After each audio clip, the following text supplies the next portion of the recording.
Welcome to Macon Memories. I'm Lynda Wright at Randolph-Macon College, and today I'm interviewing Lionel Abrams from the physical plant. And it is September 9th, 2019. Lionel, can you tell us a little bit about your background, where you grew up, and how you happened to come to work at Randolph-Macon? Sure. I grew up in Ashland. I've been here all my life. My dad was employed at Randolph-Macon, and he worked here for 35 years to 40 years, if I can remember correctly. Me as a little child was introduced to the college as a child coming down here with him working. We used to, at that time, we were able to come here as children when they worked overtime or whatever, and we could work with them. So I've been around here all my life. Yeah. So I've met a lot of kids, students here. I started actually working here during the summers at age 14. Do you remember some of the things you did when you were that young? I started in the janitorial section, and the older people would train. If you had a child of age, during the summers, you could bring the child here and let them be employed by the college. Yeah. So that's how I started. Yeah. At the college, and we used to clean all the halls. At that time, we didn't have a lot of summer camps, so we used to clean the halls. We had the whole summer to go through and pull all the beds and strip everything, wax the floors, and all the dorms, all the academic, all the classrooms. Yeah. And that was pretty much our summer. Yeah. It just goes back so far, just about all the people that were working here. Their kids worked here, so I knew all of their kids, even to our Andrew's sons. Just so many of them that lived here. But things were a whole lot different then, a little more calmer. Yeah. But, it's busier now. Well, if you had the whole summer to clean all those buildings and refinish the floors and that sort of thing, or wax and clean the floors, that's very different because we're busy all year round, just about. We are. So you have to fit all of that in. We in a few now breaks. Contract people out to come in because we have to have it done right after commencement to start camps. So we contract all of that work out now. And then we go in after the camp has come and left to re-clean the rooms and make sure, but the rooms are officially clean for school, but even though we do the cleaning. So you have to kind of supervise all of that. Yes. Well, when you came to work full-time, you said, you told me earlier you came right after graduating high school. I did. I was actually working before I graduated, but my graduation took place during the time when I was working, and I went to my graduation, and then the very next day I was working. Well, good. You were lucky you had a job. I had a job. Yeah. I had a job. We actually graduated. Patrick Henry graduated at Randolph-Macon College. Oh, your commencement was here. Where was it? Was here in the gym, the Crenshaw gym. Okay, very interesting. Yeah. Because now they do them downtown, the Siegel Center. Yes. But so you graduated here on campus. Yes. So you were feeling right at home. I was right at home. I left work, went home, changed clothes, came back for commencement, and left commencement, went out to eat, and was back the next morning for work. Well, that's a wonderful story. And were you directly under your father at that time when you were working? No. There was a guy that worked here by the name of Henry Lee Tolliver. Yeah. I've heard a lot about him. Yeah. And he worked here, and his side person that worked in was Lewis Pollard. And they were the custodian bosses, as you would say. And we worked under them wherever they told us to go or whatever they told us to do. That's what we did. At that time, we used to move a lot of furniture. We used to strip and wax the floors. Whatever needed to be done during that summertime, we did it. And they had young people, so they could use us to do a lot of the lifting and stuff. So do the heavy lifting. Well, tell me a little bit about Henry Lee Taliaferro, because I've heard his name mentioned by a lot of alumni. remembering when they move in the dorms or Yes. different things? Well, Henry Lee did a lot for him. A lot at that time. A lot. Whatever the students needed, Henry Lee could find it and get it for them. And so, you always knew he was coming because he was very loud. Oh. He had a good yelling voice that he didn't have to really get out and come in there. So we would go to the door and see whatever he wanted or wherever he wanted us to go. Yeah.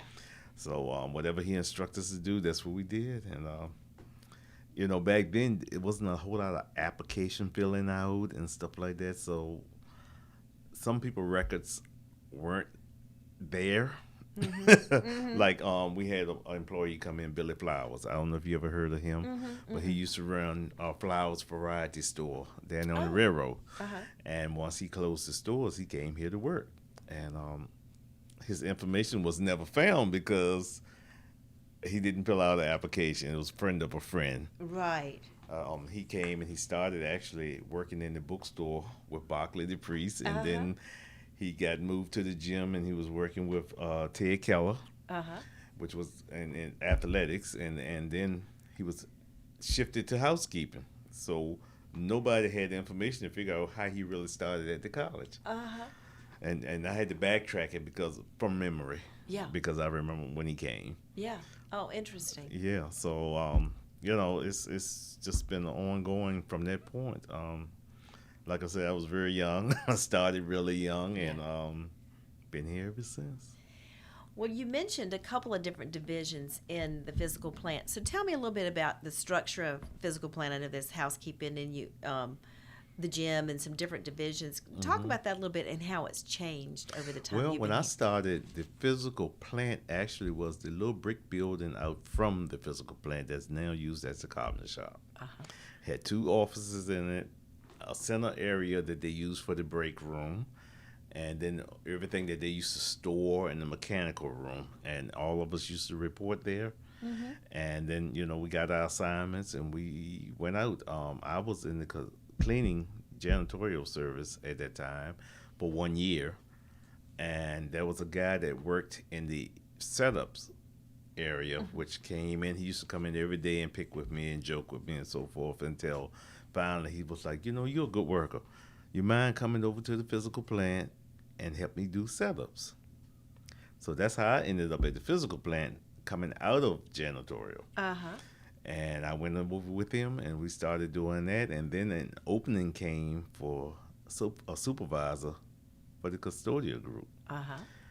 And I took that. And then as it was 2 of us, actually, me and a lady by the name of Brenda Lane, which she was, if you ever heard of the Emersons. Oh, yeah. Okay, she was a sister-in-law to the Emersons. She's married one of the Emersons. Okay. But she fell in that way. But she was the supervisor. We called I guess you would call it the east side of campus. We used to call it the down campus, and the west side we would call up campus. So I was on up campus and she was on down campus. And she supervised down campus, I supervised up campus, and it was probably like 2 years afterward they decided to make a change. So my immediate boss at that time it was Jim Chrisman.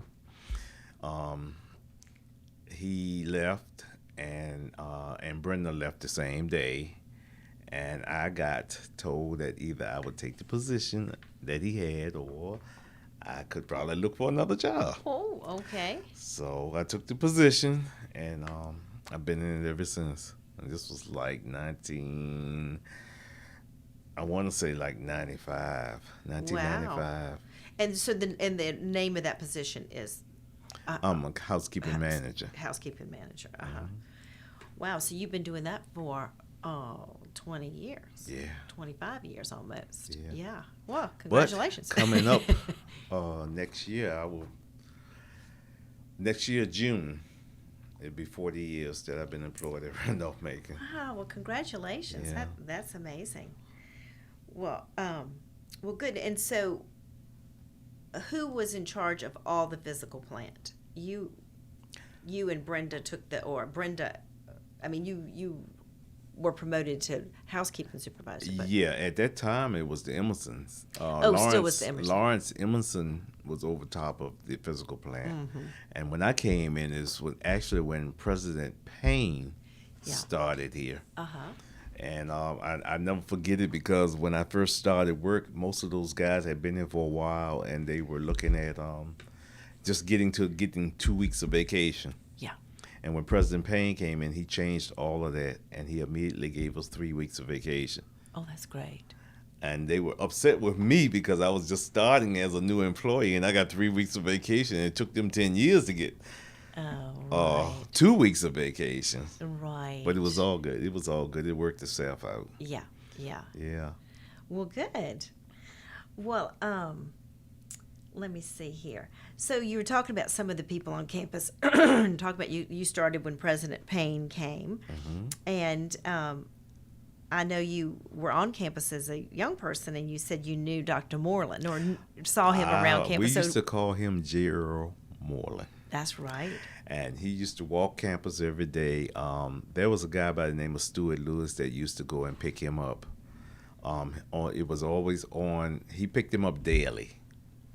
He picked him up Monday through Friday at 9 a.m. and would bring him to the library. And he said he was doing research. And he would stay here until 3 p.m. and then you would take him back home.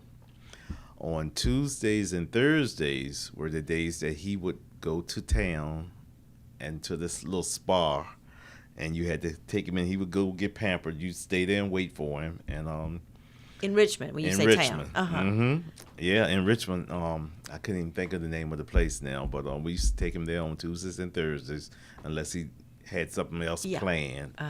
You would take him there. You wait for him, bring him back. He normally would finish by lunchtime, and you would bring him back and take him to the library so he could sit in there and do his little work, and then he would leave, and you would pick him up at 3 p.m. and take him home. And that was pretty much every Tuesday and Thursday. So we really got to know him very well, got to meet some of his children when they came to town, and some of his grandkids when they came to town. Oh, nice. Yeah. Well, I knew he used to come in the library and spend time because we had an alumnus who was very generous to the library, and he would come here and work as well. And the two of them would spend time together. J. Reeves Childs, who was the alumnus. Yes. Did you know Mr. Childs? I did. Yes. Well, tell me what you remember about Mr. Childs. Not a whole lot. I know that they would meet, and I know that they would come in and kind of socialize a little bit. And when it was time to pick up Dr. Moreland, he was always on time. Yeah. Granted, he was always on time, but they would come out talking and, laughing and so forth. And then, we'll go their separate ways. But so I don't remember a whole lot about him, but I know that he would meet him. Yeah, they would spend time together here. This was their place. They liked to work together. Yes. And I think one of the former library directors, Flavia Owens, she was the one who would provided them some office space. Yes. Well, tell me what you remember about her, because I always love to get as many memories of her as I can. She was a type of lady that she was very. You knew what she wanted. She told you directly what she wanted. So we didn't do a whole lot in the library, only when it was requested to come in here and do a lot. So she was a very direct person. She told us what she wanted. She told us what she needed us to do, and beyond that, really wasn't too bothered. Right. Right. Beyond that, she was about business. Yeah. She was definitely about business. Yeah. But I mean, a very decent person. I remember when she was here, and I remember when she retired. She retired when this new about the time they were building the new building and everything. Yes, because I remember the old building, and it was facing Henry Street, and it had a little block on there saying that it was built in 1961, which I remember because I was born in 1961. So that date stuck with me. Yeah. And it was totally different. And then when they came along and redid the new building, well, they just reconstructed it. Yeah. And it was, when we walked in here, it was like, oh Lord, it looked like an airport because it looked so long. Right. From what it used to look. And then they put the entrance on this. Yes. On the they side. moved the entrance to the side from the street because at that time there was no sidewalks or anything out there. So Interesting. Well, can you talk about anybody at the college who was a special mentor to you? I know you came here at a young age. You mentioned your father, but and maybe Henry Lee Taliaferro might have been a mentor. But anybody who sort of brought you along? When I came out of the dorms working, I was working with a guy by the name of Bootsy Connier. His real name was Alvin Connier, but we used to call him Bootsy. And Bootsy was the type of person, he took me on his wing. He had me out there doing setups, and it was very interesting because what I found out years ago, a lot of people would have people work with them, and you would always wonder why they had people working with them. And later on down the road, I realized that a lot of people that was handling their jobs at work couldn't read. Mm. And they had somebody that was working with them that could read. Mm-hmm. And Bootsy was one of them. And, not that it was a problem because he never told me, but I learned in just watching, the way that he would give me instructions, and he would go in and get his instructions. He'd come back and he would go through it detailed, meaning just the way it was told to him. That's how he knew it. Mm-hmm. And so, but it was good. He taught me how to drive a stick shift, first of all, because most of the vehicles were old and stick shift. Yep. And I never knew how to drive it. And he promised me he would teach me how to drive it. He was going to take me out on the football field and teach me how to drive the stick shift. And the very next day, he was out sick. Oh. So I had to get in the truck and drive the truck. And I was going till about lunchtime in one gear. All the way around campus in one gear, because that was the only gear I knew. And I was like, it's got to be more to it than this. And that's when I learned how to drive a stick. Well, that's the way you do it. Sink or swim. It was a stick on the column, not the stick in the floor. It was the stick on the column. So, yeah. So when he came back, I was good. He might have done that on purpose. Maybe, may have, but he taught me a lesson. Yeah. He taught me a lesson, but he we would always get everything done. He was always point to making sure we got everything done. Like I said, we would get our instructions that morning, and everything that was on those sheets that we needed for every event, every setup that we need to have. We used to set up for admissions. Yeah. Taking mattresses to whoever that said that they would allow a student to stay in their room. Oh, you mean bring an extra mattress in? We would take extra mattresses. We used to have them stored, and we would have to, every time that they did a sleepover, where they had students stay in other students' rooms just to get a feel of the college, we would have to load the truck up and unload the truck and take them to the rooms that students say that they would do it. Uh-huh. And then once the students left, we would go back and get them and put them back up. Wow. Yeah, it was different. It was different. We used to have to cover the gym floor with this paperish stuff. And that was the alumni gym? Crenshaw. Okay, you covered. Okay, Crenshaw gym. We used to cover the Crenshaw gym. The alumni was considered the old gym, so they didn't use that for a lot. Yeah. At that time, they basically used the Crenshaw for the big events. Yeah. Yeah. That was before we had the Brock Center. Exactly. So that was your largest Before space. the Brock Center, there was an infirmary that ran right behind the gym. Mm-hmm. And believe it or not, one of the ladies that used to work there, I actually had a chance to meet her last Thursday. I remember her being there as a nurse. Oh. And her name was, I want to get this right, Mrs. Keaton. Miss Keaton. Mm-hmm. She was I don't know if you remember, we had an employee here by the name of Jeff Keaton. Yes, I know. Yeah, it was his mother. Oh, Mrs. Keaton. Well, Jeff, I know. I'll just say for the record, he was in the housekeeping staff, and he was in charge of the housekeepers at the library. So we saw him. He helped us when we had special projects. Yes. And I was so sorry to hear of his death. Still dealing with that. No, Still that was dealing a shock. with that. But his mother was a nurse in the old infirmary. Yeah, and she used to be it was a group that used to come here during the summer called the Miniature Doll Group. And they used to bring in all these creations of doll houses with little tiny miniature dolls. Oh. And they would use the whole gym, and they would have all the bleachers pull out with all these little doll houses and miniature dolls and so forth and they would sell them.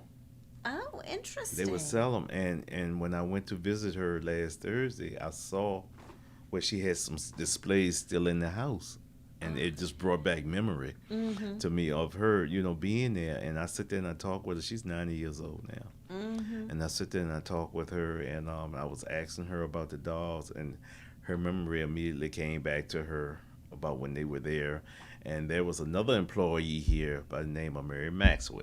Yeah. Oh, yeah. Mary Maxwell used to bring Miss Keaton to work Oh, okay. and to deal with the miniature dolls when she came to work, because Miss Keaton didn't drive.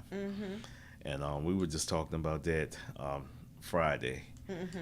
About her bringing And I her interviewed in. Mary Maxwell with this project Yeah. a few years ago, and So we go way back. Yeah.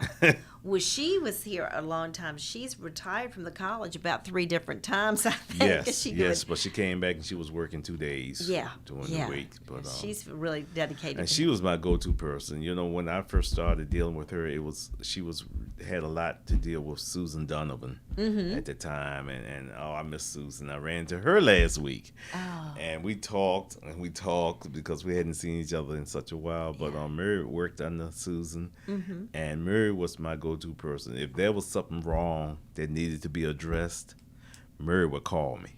It was like clockwork. And She would call me, and you don't really have that now. Like over in the Rodin house, if something's wrong, unless you walk up in there and see it, yeah, but Mary would always call yeah. and say, "Hey, we need to get this done." And that's what you needed. That she was helping yes, you out. Yes, rather- she helped me out a lot Yeah, that was good. with that. But I miss Mary. I realized after her husband passed, it was time for her to spend some time with her grandkids. Yeah. Yeah. Well, she'd given so many years to the college. So She really had. Yeah. Yeah. Well, can you talk about your relationship with students? Did you have much interaction with students over the years, or? I've had not? a lot. Yeah, okay. Back when I first started, we pretty much knew all of the students. You would learn them and know them. It's been a lot that has passed through this way that I can remember. I really can't remember names, but I do know it is a lot. And as I've seen alumni come back sometimes, you remember them. And it's like, oh, wow. Like I ran into a young lady. Her name was Keisha Bell. And she was a basketball player. I was going to say, I know who you're talking about. Yeah. And I ran into her not long ago at a funeral service. And this lady was one of the ladies that used to clean her dorm, that she took under her wing, Nellie Tarrow. When she passed, Keisha, and I didn't know it, but Keisha has stayed in touch with her. And every so often she would take her to her house and just spend the weekend with her, because she cherished her like she was her mom. Isn't that dear? And they stayed in touch all the way up until her burial. Wow, that's lovely. That was beautiful, because at that time I think Keisha was living in Maryland. So she would come all the way down here, pick her up, and take her up to her house for the weekend. Yeah. And just spend time with her, and then bring her back so she could be back to work that Monday. That's wonderful. That is a very strong. It really is. relationship. And my dad Henry Abrams, he had the same relationship with the guys that worked in Star Dorm. Okay. If they lived in Star Dorm, that was his preference. Jack Luck. Jack Luck lived in Star Dorm. Yeah. So my dad wouldn't buy a car from nobody but Jack Luck. Well, good, and I bet he helped him out Yes, and got he a did. good deal. Yes, he too. did. But it had to come from Jack Luck. Yeah. And it was another guy. I think he ended up being a dentist or something. But he used to live right out here for Route 54. And whenever he came back to town, he would always look my dad up and would always come and get him and take him out to dinner and stuff. So the students were very, very partial to the people that worked in the dorms and stuff. Got to know him. They really got to know him, and they really appreciated him. And even over the years, as the years passed, they still would come back and look them up, see if they were still around, and do stuff for them. Yeah. Just show their appreciation. Yeah. It meant a lot. It meant a lot to my father. Yeah. Yeah. So That's good. And how many years did you say your father worked here? he was here for 35 years. Mm-hmm. So, So I'm kind of outweighing him a little bit now. Uh-huh. Yeah, but he was here for 35 Well, years. you got a He much left. earlier start, probably. I did, because he left. I'm not sure what year it was, but actually I was his boss. Oh. Well, then tell me how that Ooh. went on. How that, At first, I did not think it was gonna go well. Yeah. Because he's still looking at me. You my child, Yeah. and I'm your father, and so we had to have a little sit down talk. Yeah. And the conversation went as, at work, I'm your boss. Right. And when we leave work, you're my dad. Yeah. And he respected that. He respected that. He never gave me any issues, any problems. Yeah. And he retired, and then he came back. At that time, we could have part-time people. Yeah. So he came back and he was working part-time, like 20 hours a week. Yeah. Until his health failed. Yeah. And I was the one that had to go to him and tell him that he no longer had a job. Oh my goodness! Once he was part-time. Yes, Oh. because his health had gotten so bad that Uh-huh. he couldn't do the work, and that was a hard thing. That was a real hard thing for me to do. Yeah. And I was like, I called my mom and I asked her. I said, I'm gonna have to tell Dad that we're gonna have to get rid of his position, and that was the biggest time that she ever said to me. She was just like, just come out here and tell him. Oh, you didn't do it at work. You went No, home. You went because he was out sick. Oh, I see. So you had to. I So had you to had go to. to the home, and I had to let him know that his job was no longer there. And I had to tell him that I needed to get his uniforms, and he was sitting there looking at me with tears in his eyes, but it had to be done. Yeah. Well, that is tough Yeah. because you were wearing the supervisor hat, but you were at your parents' home. Exactly. So that must have been It was very tough. very tough. It was very tough. Uh-huh. So I've seen a lot happen. I've been to. Actually, I consider myself very fortunate because I came in young, and I worked under a lot of the employees here, and with a lot of the employees here that was already staffed, female and male. In our group, of course, everybody was older than I was. So when I assumed the position as manager, I realized at an early stage that I had to earn their respect. So, and to earn it, you had to give it. So I had to give them respect to get their respect, and they did respect me. Well, you were wise beyond your years. Yeah. Now, what Yeah. year did you get this supervisor position? It was 95. In 1995. So you'd been here about almost 15 years, but still you were younger than Yes. most of them Yes. who maybe had been here And longer. they taught me a lot. Right. You know, And they- I met the first female custodian that was hired, and her name was Myrtle Cross. And she used to live out in Berkeleytown, but she was the first female hired for custodial service because, Randolph Macon used to be all boys. Right. And when they started bringing females in, she was actually the first one. And great person. Great person. And she got to a place where she was able to retire, and she died that week. Oh my goodness.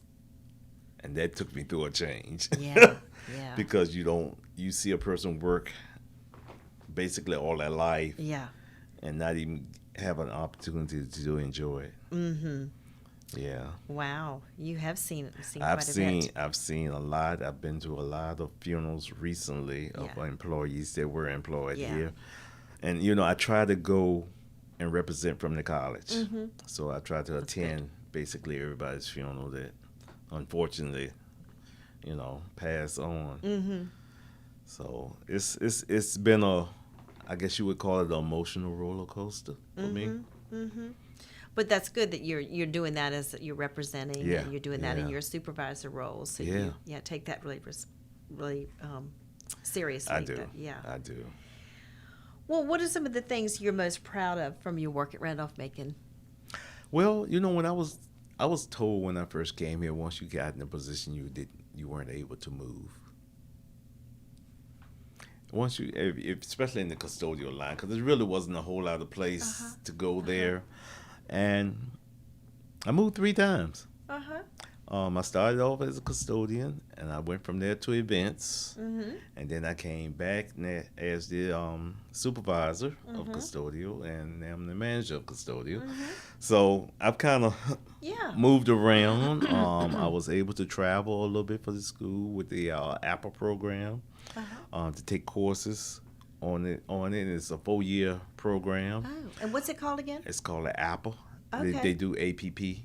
Oh, okay. And it's really good for anybody that's in the physical plants services. Yes. Yeah. And they teach you a lot. They teach you how to deal with them. But they are normally, it happens once a year for a week, and it's different locations. So I got to go to Canada. I got to go to Scottsdale, Arizona. Wow. One was local, and they was like, "No, don't go to that one because it's local." And I was like, "No, because it's a 4-year process, and I You wanted gotta to get it done." So that was in Norfolk. Yeah. So I went to Norfolk, and then I went to Georgia. Wow. For a week each time for training. Well, that's wonderful. And at that time, I had never flown, so I was like, can't fly. I need to drive. So the first one I drove to was Georgia. Okay.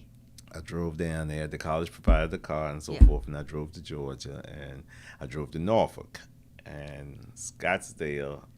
Could not drive. Yeah. By that time, I had joined the Navy Reserves, so I was in the Navy Reserves as well, and had to fly.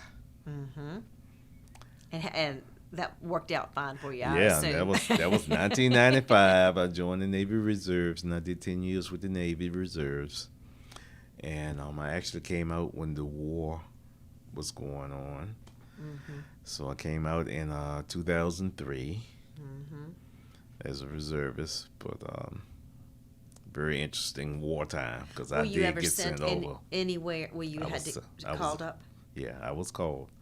We had to go because I was with a station from Williamsburg and at Chinamanex, and we were cargo handlers. So being a cargo handler, you had to be able to go over there and offload the stuff that the Army needed. So I was right in the midst of it. So where'd you go? Kuwait. Oh, I was in Kuwait right when that war started. Oh, right. Well, how long were you there? I was there only 6 months. I was there for 6 months. And the college has to hold your job if you're in the reserves. College or has it only work? has to hold your job for, what is it, 3 years at the most? Wait a minute, I think it's 3 months. 3 months is all they're Legitly. obligated. Right, legitly. But they held my position. Well, that speaks well. It did. Yeah. They held the position, and of course, you have to come back and get everything straight. But Right. my folks, my supervisors had packed my little stuff up like I won't coming back. Uh-oh. But it was. It was. They didn't have much faith either in the war It- effort, or the what's war was kind of bad, and you know what? I had to prepare myself. I had prepared myself because we were really in the midst of it. When we got there, they threw our stuff in the sand, and we had to build tents and so forth. There was no means of contact back here without walking a mile to use the phone. If you got on the phone and you lost contact, that was your call. So, and I think when I made my call, my parents was deceased at the time. So when I made the call, I called back here to the college, and I talked to a lady at the physical plant. Her name was Pat Glessner. And that was the only call that I got to go through that I was able to talk to someone. that you were okay and Yeah. just to say hello? Just to say hello, hey, I'm here, I'm okay, Was this Desert Storm? No, this was Afghanistan. Oh, Iraqi. after the The 2001, Iraqi, after yeah. the 2001. Yeah, that was the September 11th. Iraqi war. Wow. So, I was there for that time frame. I came back, and they let me out. It was 2003, I think, when I actually got my honorable discharge papers. Because I was actually supposed to come out 2 years prior to that, because I was doing 8 years. Yeah. But with the war, you have to stay. You have no say in that. Yeah. Yeah, they needed all the reservists they could. Yeah. Yes. Well, good for you for serving your country I like did. that. I That's did, wonderful. and to be honest with you, I didn't think I was coming back. I'm sure it was frightening. It was. It's an experience that you would never forget. So, Yeah. yeah. Yeah. But I had faith, and I put all my trust in God. I figured He took me there, and He'll bring me back. Yeah. So. Well, and I'm glad that you came back to the college. That Yeah, that you were able to do that. Yeah. Well, that is something to be proud of. My goodness. Well, wow. Now, I didn't know you were going to tell me about going to war in the midst of your, hearing about your memories of working at the college. Of me being here.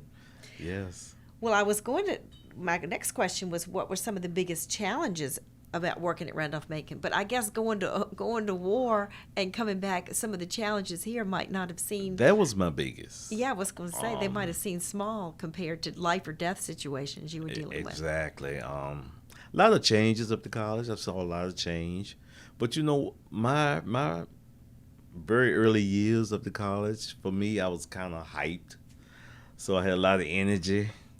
So every day to me was like a workout. Mm-hmm. Because, like I said, we did a lot of lifting, a lot of toting, and everything was like a workout. One of my down issues were I was here working, and I used to eat a lot of crazy stuff. So I used to eat like you know how you get the Kool-Aid mix and all that stuff. Yeah. I used to eat stuff like that, and had this bad pain in my stomach, and kind of come and go. And I was like, okay. So I was here at work. I mean, still working, bent over. Yeah. Working and working and working. Everybody was like, you need to go to the doctor. And I was like, no, I'm all right. It'll pass. Yeah. I kept on working. And so finally the next week, because I let it pass a week. And finally the next week, as I said, I got off from work at 4 o'clock. And I said, I think I'm going to the doctor. I went to the doctor. My appendix had burst. You had worked through that. I had worked. Oh, my goodness. And basically, that'll kill you. Yeah. So I ended up going to the emergency room that night, and I had surgery immediately. Oh, my goodness. When I got into the hospital, and I was there for 3 months because I waited. Oh, because what, infection? Infection. Oh, my goodness. Infection. So I was out of work for 3 months. Oh, my goodness. And when was that? Let's see, I was 18. Oh, God. Oh, you were a young person then. Young. Oh, that was right after you'd come. And that was in the 80s. Yeah. Okay. And so, I went through that, and I was out. I lost a lot of weight. Actually, they didn't think I was going to make it. So, but the grace of God, I did. And when I got better, I came back to work. They told me I could come back to work, but they tell you you can't come back lifting and stuff like that. Well, and that was your job. I was Superman, and I figured if they said I could come back to work, I could come back to work and lift. So I started lifting. A little too early, but I'm okay. Yeah. I'm okay. I have a few scar tissues, but beyond that, I'm okay. Oh, so, my goodness. You're like the cat with 9 lives, Lionel. Gosh. Oh, gosh. But, my biggest thing, I've tried to be there for everybody. I try to support them as much as possible, but, because back when I started, everything was a group effort. You work together as a team. It wasn't like you call this person or you call that person. If you were there and you could get the job done, you would do it. And that's just the training I've had. So I try to be there for the employees the same way. If I'm there and I can help them, I'll do it. Because the time it takes for me to find somebody, get somebody to come over and all that, we could have it done. Yeah. Well, I'm sure the people who work for you appreciate that attitude. Yeah, but we have much respect for each other. Well, that's good. I like what you said about respect earlier. Yeah. Well, what is one of your favorite stories about working at Randolph-Macon? Well, I guess there's many. I have, out of all the years that I've been here, I've never been bored. How some people get bored with their job. It's been a lot of stuff every day just to deal with, and I've never had a boring day that, to make you where you don't want to work there anymore or whatever like that. So It's been good for me. Yeah. Very good for me. I've seen a lot of people come. I've seen a lot of people go. I've seen a lot of presidency change. Um, The campus has changed. the campus has changed tremendously, and we're still changing. Yes. So you can see that means growth. So it's been very good. I think my biggest thing now is working towards retirement. You thinking about that? Kind of, and then not. Well, you've been here 40 years. I know it because this that- is like a Yes. routine, to get up and Yeah. do. And I'm sure I could find things I've already, and ponder in the back of my head. If you were to retire, what would you do? Yeah. So there's a lot of churches that have volunteer work and services to do. So you have your homeless people out there. So something like that, I think I would do to take my time up. But maybe at age 62, and I'm not there yet. Yeah. You got a little ways to go. So that's I'm not there yet. Yes, it doesn't hurt to think about it for a little while, because then you can plan. Yes. Just be pondering and planning ahead. Good. But my biggest goal has always been I wanted to see my kids grown. Yeah. I wanted to be able to be employed and to take care of them, to see them grown and be on their own, and they are. Good. So, and they're doing well for themselves. Good. So, I'm good with that. And then the employees, I really like to see the employees make it to a place where they can retire and enjoy some of that hard work that they put in. Right. Yeah, So, that would be gratifying to see. So that's been one of my goals. And people are like, well, why are you always running so hard? Why are you always? Because I want to see people. I feel like your team make you. You don't make the team. Your employees make you. If they get out there and make the effort and do what you need them to do, and if you can assist them or show them the gratitude, it makes you. Well, you've got some very good supervisory instincts, I think. And, And I love people. Yeah. I love people. Yeah, you can tell. In school, you probably would have thought, many people told me I was conceited. I wasn't. I just didn't talk a lot. Now I talk more.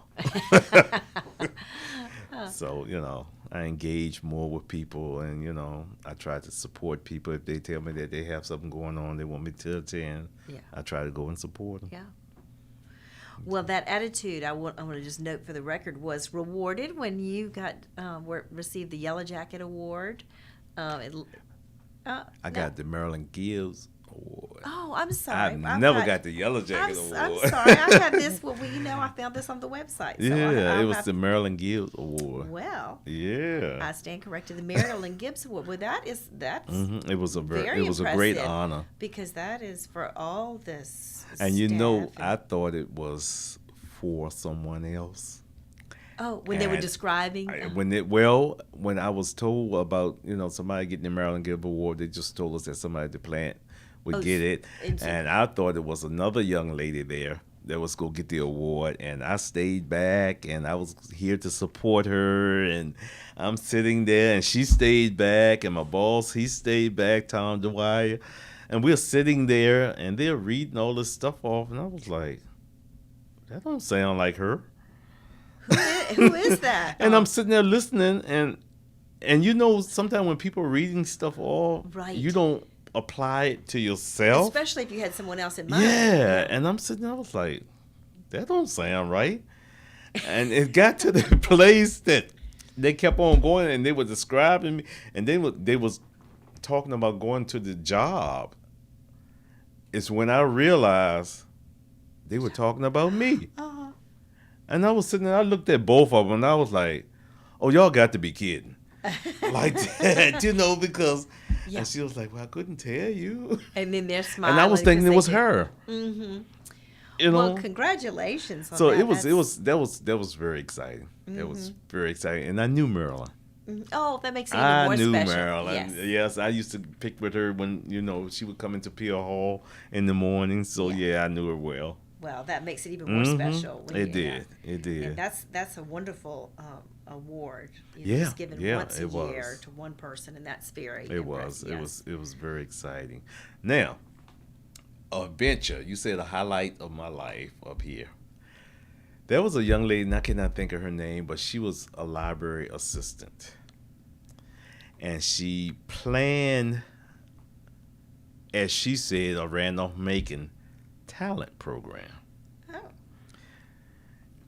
And, oh gosh, I can't even think of the year. I think it was like 1996, somewhere around there. Okay, so this is before I came. Okay, Yeah. I'm trying to think. All But right, say more. she had this talent program, and it was supposed to be here in Blackwell Auditorium. So she heard that I sung a little bit, Oh, okay.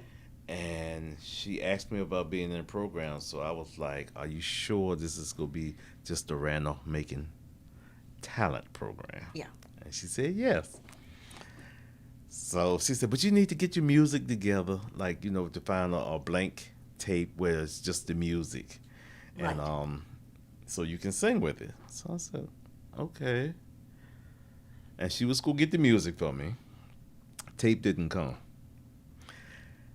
The night of the event, which was here at Blackwell, I came and I was go. It was supposed to be like the Apollo. You know how the Apollo do their show or whatever like that. It was like that. So you had to have your support, and all the summer workers, I had them come to support me and all this stuff. So it was Yeah. good.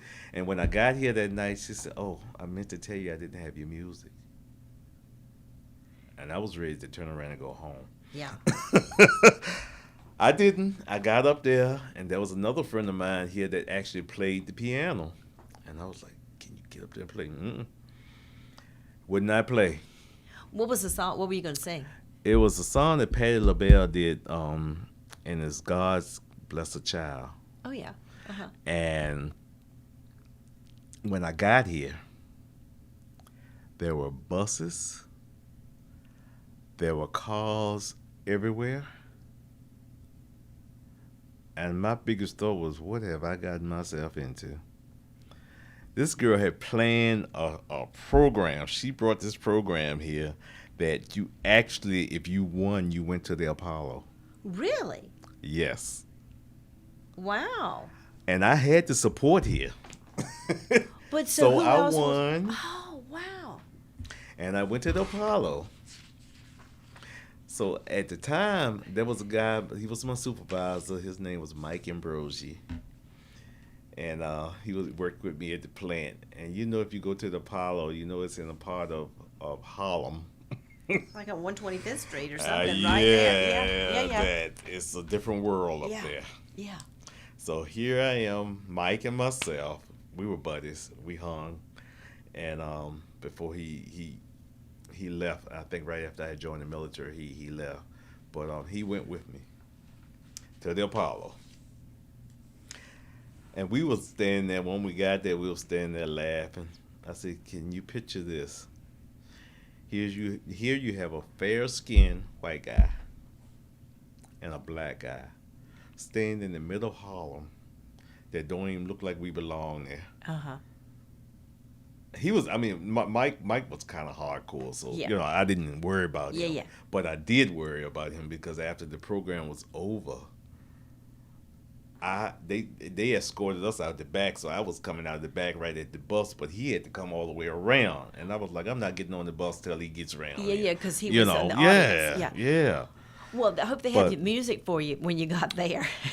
They did have the music for me, and we did well, but there was a guy that had just sung that song, and he won big up there. And what I learned is you don't come behind someone. He sang the same song, God Bless the Child. And You don't come behind someone that just won big Yeah. singing that song, which we didn't know it at the time. Yeah. Well, congratulations. But I got the opportunity to go. I do have a picture of it. Oh, that's awesome. Well, congratulations. That is So it was quite the event. that was exciting. Yes. And all that took place right here. Well, so when she, the library assistant who set up this talent show, were other people from Randolph Macon in it? Or had she set that up as a I think ploy I to was get you to the do it? only one that volunteered. Nobody else would volunteer. Okay. And I don't know if they knew more than Yeah. I knew. Right, was setting you up. Yeah. Uh-huh. Yeah. But it was good. It was a good experience. It was a good venture. Yes, I would say. To go there and just even sing on the stage, and then when you see it on TV, it's like, I was there. Yeah, that's incredible. Oh, okay. So Lionel, I was just asking about the talent show program and the library assistant, and I wondered if it was Joyce Latney, but tell me. No, it wasn't Joyce Ladney. She was a very interesting lady to me, because when I started in the department, Joyce actually worked under me. Oh. Until they could get her switched over as a librarian. Uh-huh. But Joyce, you never knew she worked in housekeeping, because she never would dress like she worked in housekeeping. She always dressed like she was a librarian.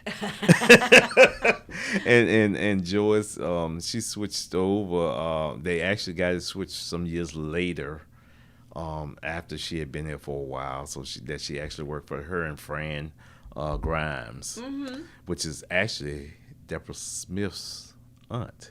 Oh, I did not know that. Uh-huh. Oh, okay, because Deborah's now in the library. Deborah's now in the library, and that's why she wanted to get transferred over here, because she wanted to follow her aunt's steps. Oh, okay. And then they both came, and Flavia Owens back to her. Hired down in the library as exactly. But Joyce has been through a lot. She's still living, but she's been through a whole lot, and she's still getting along. Yeah, very slow, but she's getting along. Yeah. Very good. But no, she's not the one who set up she that. She is not. This young lady came in, and she was a punk rock style type person. She was real tall, slim young lady, black girl, and she used to wear her hair in the punk rock style. And I cannot think of her name to save my life. That's all right. I'll go through some library things and see, but I was just wondering. But she used to work over there where Lily works. Oh, okay. In that area. So Lily might know. She may, because Lily's been here for a while. Yeah, Lily's been here since 1995. Yeah. Yeah, so it might have been in that time. Yeah. Okay. She may remember her. Yeah. But she was the one that got me involved. Well, good on her. Yeah. All right. Thank you. Well, any lessons, particularly that you've learned from your time at Randolph-Macon? You've mentioned several already. Yeah, I have. I think Randolph-Macon has helped build a lot of character in me. It's helped me open my eyes. I tell people all the time, if you come to Randolph-Macon and you can't work here, it's going to be hard to survive out there in the real world. Randolph-Macon is not the easiest place to work, but it's not the hardest either. And when I started, everybody was like family. Everybody looked out for each other. They if something was to happen, everybody knew about it. For as someone's in the hospital or there was a new employee that come in. It used to be whatever building we went to, I knew everybody in that building. We greeted each other. We knew everybody, and it was a team effort. And by knowing everybody, it worked even better because you had that direct contact with them, and you knew a lot of the students, and you knew you could communicate with them. There were times you come here in the mornings and there would be students for whatever reason sitting out back crying or what have you. We knew who to contact, who to get in touch with, and we would tell the student, hold on there. We'd stay there with them while we make the call. So we were very involved with the students and so forth. Because there were times that they had to transfer.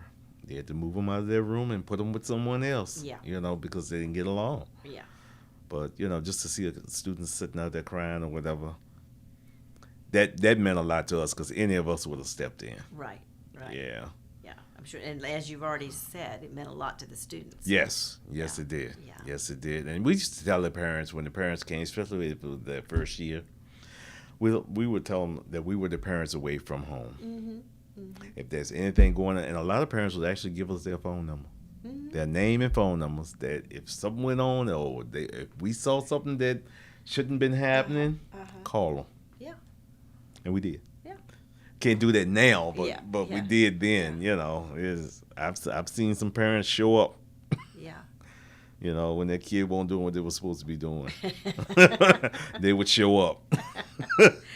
Well, maybe they still do that, but anyway. I think some do, but it's more of a situation of the kids are so cradled.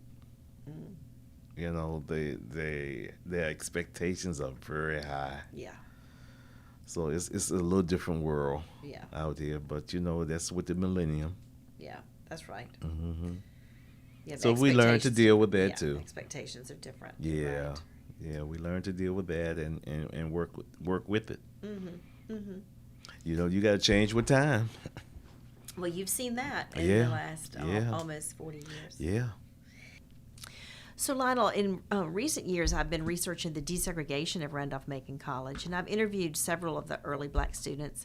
So I was going, since you've been here such a long time, of course, you came in '80 after we had desegregated. But tell us Yes. about what you remember about the makeup of the student body, and as that's changed over time.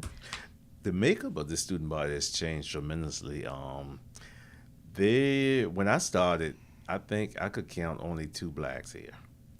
And Students. black Yeah, students, yeah. yes, that was here attending school, and they just felt when you would talk to them separately, they felt like, as the saying that I heard was, you had to be gray to go to school here.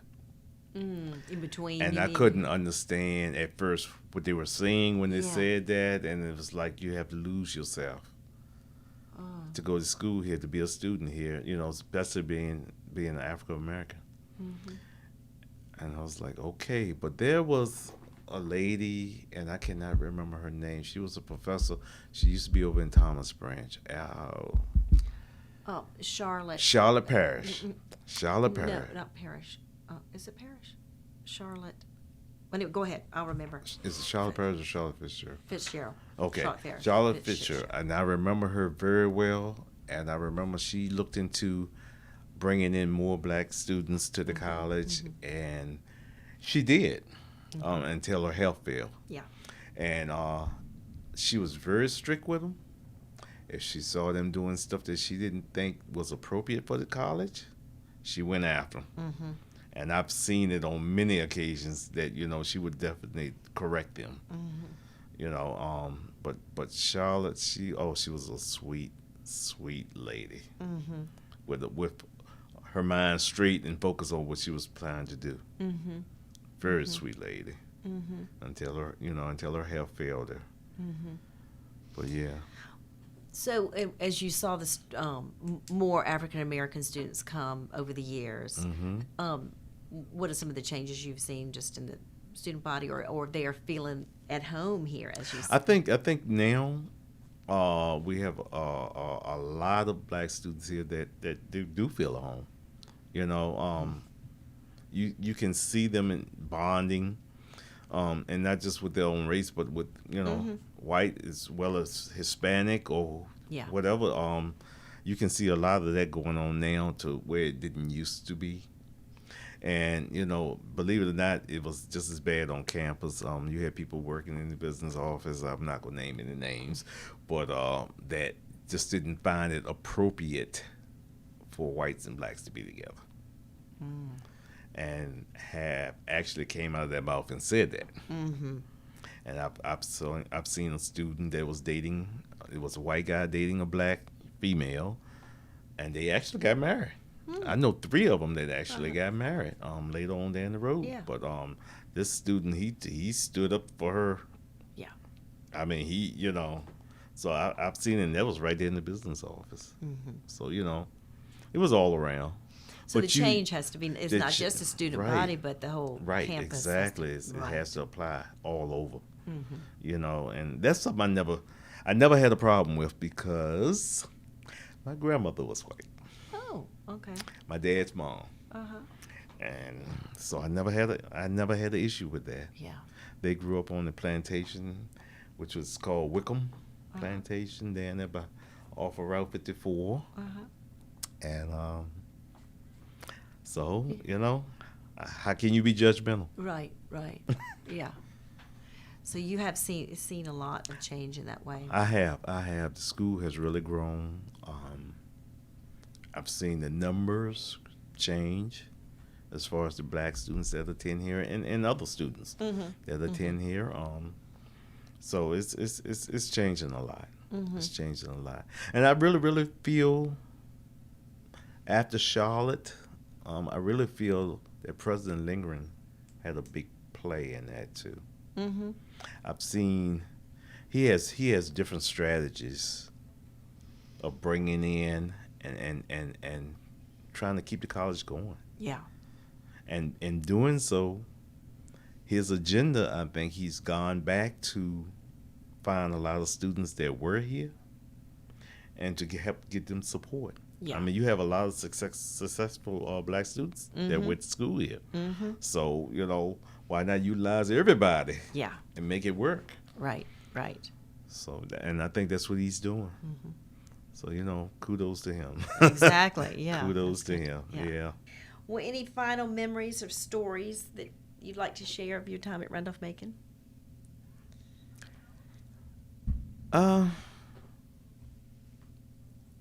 No bad stories that I can remember. I don't have any. I just can't say I've had any bad times here. That's good. And I don't think anybody could. Everybody can say that. Yeah. But yeah. I just don't. The little stuff that if something went down wrong, Yeah. it was so minor. Yeah. That it really didn't phase. And that goes back to me telling my dad. I used to tell my dad, I said, I know you my daddy, but anything that goes on here at Randolph-Macon, I have to handle it. Yeah, exactly. Yeah. And he respected me enough to stay back out of it. He would never say nothing here Yeah. at the school. So, Yeah. How about any funny stories? Anything you remember that just we think about and chuckle? I'm sure it is. Just can't think of it right now, but I'm sure it is because we've had a lot of adventures. I can remember when I was helping them do setups. We also used to have to clean the roofs. Oh my goodness! All the roofs. And I remember the guy Bootsy that I was telling you about. Bootsy loved to talk. He loved to talk, and sometimes I think he forgot what he was doing. And so I was up on top of the Mayberry house over there beside campus safety cleaning the roof, and as I was getting ready to come down the ladder took off, and there was no Bootsy. Uh-oh. And I'm up there hanging by the gutter. I'm up there hanging by the gutter and trying to hold the ladder because I caught it. Yeah. Oh. But I was trying to pull it back up enough to get on it. And somebody grabbed Bootsy and pointed to him. You might want to get over there and help him. Yeah. But I mean, I didn't laugh then, but I was, after I got down, I laughed. Laughed about it, but it was just adventures like that, just different adventures like that.